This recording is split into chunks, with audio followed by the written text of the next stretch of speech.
네, 여러분 안녕하세요. 남시현입니다. 자, 오늘 애플에서 M1 프로 칩 그리고 M1 맥스 칩을 탑재한 새로운 맥북 프로 제품이 출시가 됐습니다. 출시되면서 이제 에어팟도 나오고 새로운 운영 체제도 같이 출시가 됐는데요.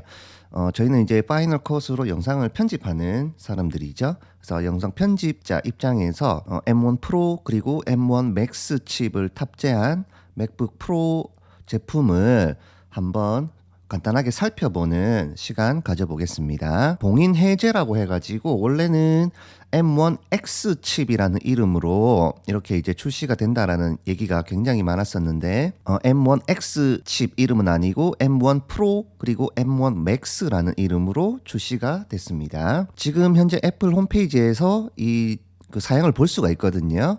근데 아직 판매는 아직 시작이 안 됐는데요. 맥북 프로 버전이 나왔다 해가지고 M1 프로 칩이 있고 M1 맥스 칩이 있습니다. 그러니까 칩이 두 개가 나온 건데요. M1이 있고 그 다음에 M1 프로가 있고 이것보다 더 좋은 게 이제 M1 맥스로 되는 이런 어떤 구조를 가지고 있습니다. 그리고 이제 칩이 재설계가 계속 되니까 배터리 시간이 굉장히 많이 늘어나고 있고 지금 M1 맥북 같은 경우에는 13인치로 돼갖고 이 화면이 좀 작은 이런 단점이 있었는데 이번에 나온 맥북 프로는 14인치가 있고 16인치가 있어가지고 조금 더 넓은 화면으로 사용할 수 있는 프로 맥북이 되겠습니다. 네, 디자인부터 한번 볼게요. 요번에 이제 나온 맥북 같은 경우에는 이렇게 노치 디자인을 넣어가지고 요거는 이제 호불호가 있는 디자인이거든요, 사실은. 그래서 요거를 넣었기 때문에 사용자들이 어떤 반응을 보일지는 조금 지켜봐야 되는데 요즘에는 사실 이런 노치 디자인을 없애는 추세인데 다시 노치가 들어온 거는 조금 사용자들이 봤을 때 디자인이 과거로 다시 간 듯한 이런 느낌을 주고 있습니다. CPU 성능이 더 빨라졌고 그래픽 성능도 많이 빨라졌다라고 나와 있네요. HDMI 포트가 들어오게 되고 특히 이제 영상 편집하시는 분들은 이 부분이 이제 중요한데요. SD 카드 슬롯이 들어왔습니다. M1 맥북은 이 SD 카드 슬롯이 없어가지고 우리가 뭐 카메라나 아니면 뭐 드론 같은 데에서 이제 영상이나 자료를 빼올 때 이 SD 카드 슬롯이 없기 때문에 기계 자체를 썬더볼트에 연결해 가지고 불러오는 방법으로 지금 하고 있거든요. 그런데 이제 이 SD 카드 슬롯이 있으면은 SD 카드를 꽂아 가지고 불러올 수가 있기 때문에 조금 더 편하게 되어 있겠고 썬더볼트 슬롯도 한쪽에 두 개가 있고 반대쪽에 또 한 개를 추가로 주기 때문에 이게 이제 세 개 정도는 있어야 그래도 우리가 조금 수월하게 쓸 수가 있습니다. 지금 M1 맥북 같은 경우에는 썬더볼트 슬롯이 두 개밖에 없거든요.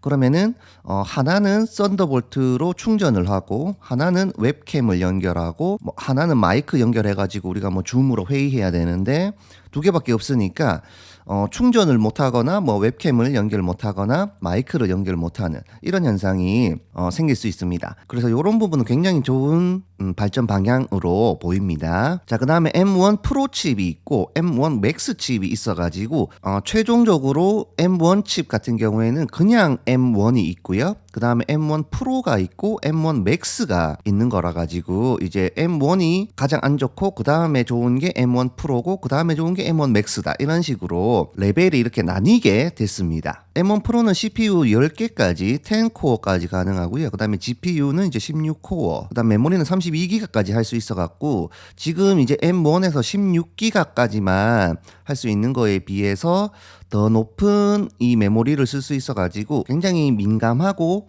큰 데이터를 다루는 사용자분들께서는 메모리를 늘릴 수 있는 게 굉장히 좋습니다. 대신에 M1 맥북 같은 경우에는 이 칩셋이 전용이어 가지고 메모리를 별도로 추가하는 게 안 되고 처음에 살 때부터 딱 정해가지고 무조건 사야 되는 단점이 있거든요. 그리고 애플의 메모리는 가격이 굉장히 비싸기 때문에 이게 늘어난다고 하더라도 굉장히 고급 사용자가 아니면은 이 메모리를 최대치까지 늘리는 거는 가격적으로 굉장히 부담이 될 수 있는 상황이에요. 그리고 이제 메모리 대역폭이 같이 이제 넓어지게 되면 아무래도 속도가 굉장히 빨라질 수 있습니다. 네, M1 맥스 같은 경우에는 CPU는 이제 10개로 똑같은데 GPU 코어를 32개까지 넣어가지고 굉장히 전문적인 거의 뭐 PC급으로 작업을 할 수 있도록 이렇게 되어 있고 메모리도 64기가까지 올릴 수 있도록 만들어 뒀습니다. 이제 파이널 컷으로 영상 편집하는 장면이 나오네요. 여기 보시면은 영상을 편집하는 환경이 AK 24프레임으로 지금 편집한다는 것 같은데 여기에서 이제 여러 가지 뭐 영상이나 이런 걸 많이 넣었음에도 불구하고 굉장히 끊김없이 보여주는 이런 장면을 연출하고 있습니다. 네, 그리고 이제 CPU 성능이 이제 중요한데요. 뭐 로직 프로나 뭐 어피니티 포터도 비교 시간이 이제 있는데요. 저희는 이제 파이널 컷을 쓰니까 이제 GPU 성능으로 한번 비교된 거를 봐보겠습니다. 자, 여기 보시면 이제 4K 렌더링 속도가 더 빨라졌다 해가지고 이 비교를 근데 사실은 M1 칩하고 비교를 해줘야 되는데 지금은 이제 인텔 맥하고 이제 비교를 해놨어요. 그래서 인텔 맥하고 비교했을 때 16코어 GPU 탑재한 M1 프로를 썼을 때에는 4K 렌더링 속도가 9배 정도, 그리고 32코어 GPU 탑재한 M1 맥스 칩을 썼을 때에는 13배 가까이 빨라지는 굉장히 더 빠른 속도의 맥북이다 라고 할 수가 있겠고요. 그 다음에 여기도 이제 인텔 맥이지만은 기존에 많이들 쓰시는 맥북 프로 버전하고 그 다음에 이번에 나온 M1 프로 칩 맥스 칩하고 비교를 해보면 이번에는 8K입니다. 8K 했을 때 M1 프로 칩은 1.7배니까 한 1.5배 정도 생각하면 되겠고 32코어 달면은 3배 가까이 빨라집니다. 자, 그런데 일반적인 사용자분들이 현재로서는 이 8K를 렌더링하는 경우는 아직까지는 그렇게는 많지 않습니다. 전문 사용자가 아니면요.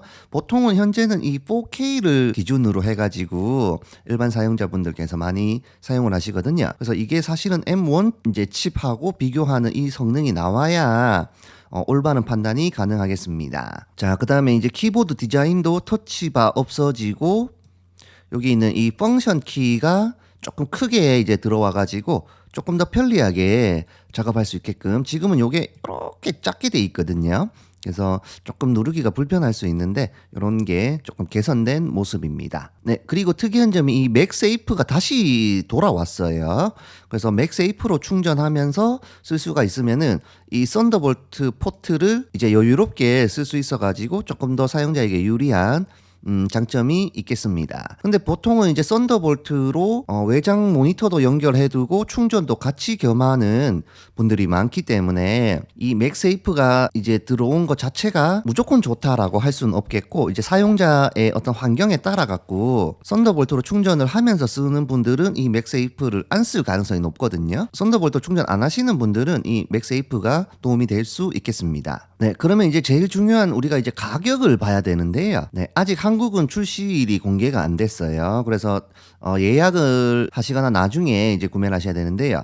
지금 이제 맥북 프로 라인이 고를 수 있는 게 13인치, 그리고 14인치, 16인치 고를 수가 있고 13인치 같은 경우에는 M1 칩셋을 쓰는 모델입니다. 지금 나와 있는 거고요. 14인치에도 M1 프로, 16인치도 두 개를 다 쓸 수가 있습니다. 화면 크기가 이제 다른 거니까 화면 크기에 맞춰갖고 이제 골라주시면 되겠고 저는 만약에 16인치를 고른다고 가정하고 한번 살펴보겠습니다. 자, 색상은 스페이스 그레이 있고 그냥 실버 있는데 개인적으로 이제 간지나는 거는 이 스페이스 그레이가 조금 간지가 많이 나거든요. 그래서 이렇게 한번 골라보고 M1 프로 2개, 그 다음에 M1 맥스 제품 1개가 지금 등록이 되어 있습니다. CPU는 똑같고요. 그 다음에 이제 GPU가 여기서 이제 2배 가까이 차이가 나게 됩니다.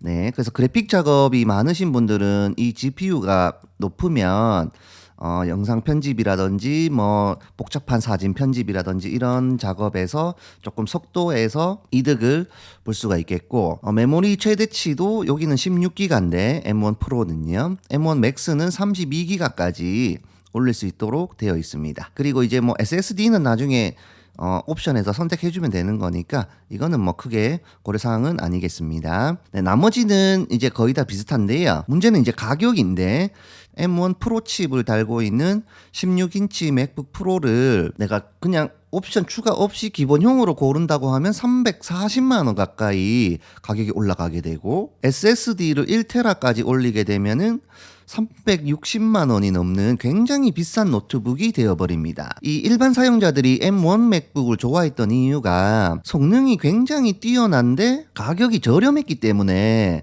야, 이 가격에 이런 퍼포먼스가 나오나? 이런 생각으로 M1이 굉장히 큰 인기를 끌었고 지금도 만족하면서 쓰는 사용자가 많거든요. 그 중에 한 명이 저입니다. 저는 맥북 에어 사용하는데도 굉장히 만족하면서 현재 지금 쓰고 있습니다. 근데 이제 16인치 같은 경우에는 칩셋이 새롭게 설계되고 코어 개수가 늘어나고 이렇게 되다 보니까 가격이 어마어마하게 비싸졌습니다. 그리고 M1 Max 같은 경우에는 이제 GPU 32코어 달려 있으니까 지금 기본형이 470만 원인데요.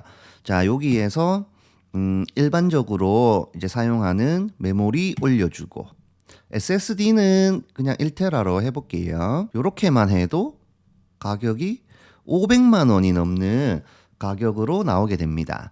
자, 이렇게 되면 너무 비싸지기 때문에 전문가들이 아니고서는 이런 비싼 어떤 맥북 노트북이니까 결국에는 굉장히 비싼 노트북을 구매를 해야 된다는 것이거든요. 그런데 이제 웃긴 점이 14인치로 봐도 사실 가격 차이가 그렇게 크진 않습니다. 네, M1 프로 336만 원이잖아요. 근데 16인치 M1 프로 360만 정도 하니까 M1 프로 칩을 산다고 하면 14인치보다는 아무래도 16인치를 고르는 게 가성비 쪽으로 조금 더 그래도 화면이 좀 더 큰 거니까 더 이득이 된다고 할 수가 있겠고요. 요번에 나온 M1 프로 그리고 M1 맥스 칩 노트북이 가격이 꽤 생각보다 더 비싸게 지금 출시가 되면서 오히려 이 M1 맥북이 상대적으로 더 저렴해 보이는 이런 현상이 지금 나타나고 있습니다. 그래서 제 생각에는 만약에 현재 M1 맥북을 쓰고 있고 이 M1 맥북의 어떤 답답함이나 이런 걸 못 느끼시는 분들은 M1 맥스 칩이나 M1 프로 칩으로 돈을 더 많이 투입해가지고 넘어갈 특별한 요인은 제 생각에는 없을 것 같거든요. 그런데 우리가 전문적으로 어떤 편집을 하고 이 작업량이 굉장히 많고 그리고 이제 어떤 회사에서 뭐 지원을 좀 해준다든지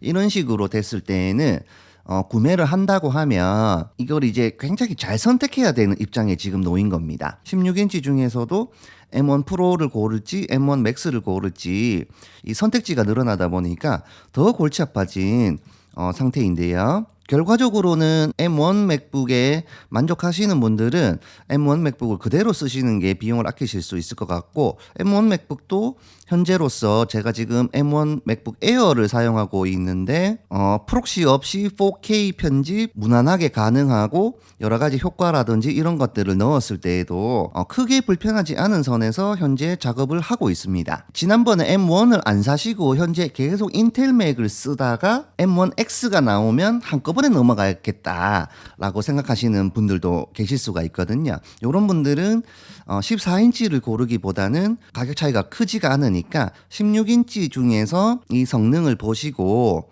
고르시는 게 적절할 걸로 생각이 됩니다. 그래서 현재 애플 홈페이지에서 요거 그 옵션이나 가격을 보실 수가 있기 때문에 내가 사용하는 환경에 맞춰 가지고 한번 내용을 잘 보시고 올바른 소비가 되었으면 좋겠습니다. 자, 오늘 영상 여기까지입니다. 그럼 저는 또 다음 영상으로 찾아뵙겠습니다. 감사합니다.